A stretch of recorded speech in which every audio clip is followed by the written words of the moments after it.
السلام عليكم ورحمة الله وبركاته. الحمد لله رب العالمين والصلاة والسلام على محمد وآله وأصحابه أجمعين، أما بعد. بسم الله الرحمن الرحيم. قل إن كنتم تحبون الله فاتبعوني يحببكم الله ويغفر لكم ذنوبكم والله غفور رحيم. नक्श कदम नबी के है जन्नत के रास्ते, আল্লাহ से मिलाते हैं সুন্নত के रास्ते। সম্মানিত দর্শক শ্রোতা, আজ ঈদুল ফিতরের দিন সকালে রাসূলুল্লাহ সাল্লাল্লাহু আলাইহি ওয়াসাল্লামের কিছু বিশেষ আমল এবং রাসূলুল্লাহ সাল্লাল্লাহু আলাইহি সাল্লামের কিছু সুন্নত সম্পর্কে আলোচনা করব, যা রাসূলুল্লাহ সাল্লাল্লাহু আলাইহি ওয়াসাল্লাম ঈদুল ফিতরের সালাত আদায় করার পূর্বে যে আমলগুলা করতেন সেই আমলগুলোই আলোচনা করব। আল্লাহ সুবহানাহু ওয়া তাআলা সূরা আলে ইমরানের মধ্যে বলেন, কুল ইন কুনতুম তুহিব্বুনাল্লাহ, হে রাসূল আপনি বলুন যদি তোমরা আল্লাহকে ভালোবাসো, ফাত্তাবিউনি, তোমরা আমাকে অনুসরণ করো, আমাকে অনুকরণ করো, আমার পথে চলো। যদি তোমরা আমার পথে চলো, আমার অনুকরণ করো, তাহলে তোমাদের দুইটি লাভ। ইউহিব্বুকুমুল্লাহ, এক নম্বর আল্লাহ তাআলা তোমাদেরকেও ভালোবাসবেন, ওয়ায়াগফির লাকুম যুনুবাকুম, এবং আল্লাহ তাআলা তোমাদের গুনাহ সমূহকে ক্ষমা করে দিবেন। ওয়াল্লাহু গফুরুর রহিম, আল্লাহ ক্ষমাশীল, অত্যন্ত দয়ালু।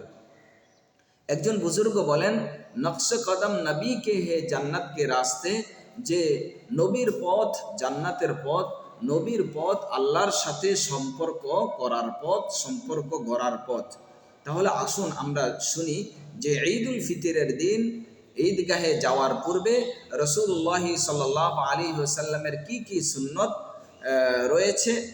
এক নম্বর সুন্নত হচ্ছে রাসূলুল্লাহ সাল্লাল্লাহু আলাইহি ওয়াসাল্লাম মিসওয়াক করতেন। মিসওয়াক করা এটা রাসূলুল্লাহ সাল্লাল্লাহু আলাইহি ওয়াসাল্লামের সুন্নত। দুই নম্বর সুন্নত হচ্ছে ঈদুল ফিতরের নামাজ আদায় করার পূর্বে, ঈদুল ফিতরের নামাজ আদায় করার উদ্দেশ্যে গোসল করা, এটা রাসূলুল্লাহ সাল্লাল্লাহু আলাইহি ওয়াসাল্লামের সুন্নত। তিন নম্বর সুন্নত হচ্ছে শরীয়ত সম্মত সাজসজ্জা করা এবং উত্তম পোশাক আশাক পরিধান করা।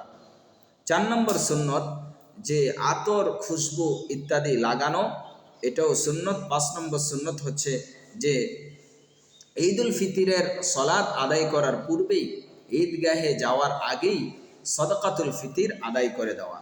ছয় নম্বর সুন্নত হচ্ছে যে ঈদের সালাত আদায় করার পূর্বে, ঈদগাহে যাওয়ার আগেই বেজুর খেজুর আহার করা, খাওয়া, একটি, তিনটি বা পাঁচটি এরকম খেজুর খেয়ে ঈদগাহে যাওয়া, আর যদি খেজুর না থাকে তাহলে মিষ্টি জাতীয় কোনো জিনিস খাওয়া। ছয় নম্বর ঈদুল ফিতরের সুন্নত হচ্ছে যে পায়ে হেঁটে ঈদগাহে যাওয়া। আট নম্বর সুন্নত হচ্ছে যে এক রাস্তা দিয়ে যাওয়া এবং আরেক রাস্তা দিয়ে আসা।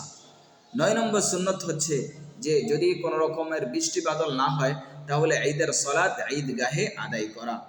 10 নম্বর সুন্নত হচ্ছে যে ঈদুল ফিতরের নামাজের পূর্বে এবং নামাজের পর, এমনকি ঈদগাহে গিয়েও কোন রকম নফল সালাত আদায় না করা, নফল নামাজ আদায় না করা। রাসূলুল্লাহ সাল্লাল্লাহু আলাইহি ওয়াসাল্লাম ঈদুল ফিতরের নামাজের আগে এবং পরে কোনো রকমের নফল নামাজ পড়তেন না। 11 নম্বর সুন্নত হচ্ছে যে ঈদগাহে যাওয়ার সময় আস্তে আস্তে এই তাকবীর বলা, আল্লাহু আকবার, আল্লাহু আকবার, লা ইলাহা ইল্লাল্লাহু, আল্লাহু আকবার ওয়ালিল্লাহিল হামদ। এবং রাসূলুল্লাহ 12 নম্বর সুন্নাত, যেটা রাসূলুল্লাহ সাল্লাল্লাহু আলাইহি ওয়াসাল্লাম থেকে প্রমাণিত, যে আল্লাহ রাসূল সাল্লাল্লাহু আলাইহি ওয়াসাল্লাম সালাতুল ঈদে সূরা আ'লা অর্থাৎ সাব্বিহ ইসমা রাব্বিকাল আ'লা এবং দ্বিতীয় রাকাতে সূরা গাশিয়া, হাল আতাকা হাদিসুল গাশিয়া, এই সূরা পড়তেন। আল্লাহ রাব্বুল আলামিন আমাদের সকলকে ঈদুল ফিতরের দিন এই আমলগুলা করার তৌফিক দান করুন। আমিন। ওয়া আখির দাওয়ানা আনিল হামদুলিল্লাহি রাব্বিল আলামিন।